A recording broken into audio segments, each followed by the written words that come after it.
Welcome to all. 6/6/2026 3 மணிக்கான Kerala guessing பார்ப்போம்.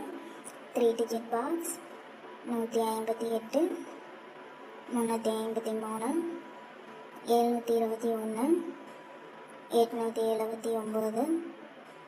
647.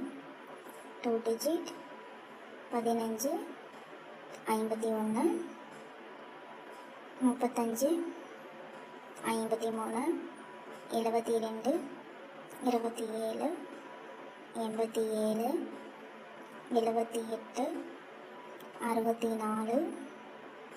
64, 46, 05, 50.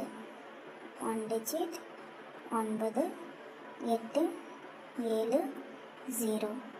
Keyboard 2, 1, 4. Kerala booking contact நம்பருக்கு 8700302538. இந்த நம்பருக்கு கால் பண்ணி டீட்டெயில் தெரிஞ்சுக்கோங்க. ஸ்க்ரீனில் தெரிகிற ஐடியா ஃபாலோ பண்ணிக்கோங்க. இந்த வீடியோ உங்கள் ஃப்ரெண்ட்ஸ் அண்ட் ஃபேமிலிக்கு ஷேர் பண்ணுங்கள். இன்றைக்கான கெஸ்ஸிங் கரெக்டாக இருக்கும் நம்புகிறோம். மறக்காமல் எல்லோரும் டிக்கெட் போடுங்க. Thank you all.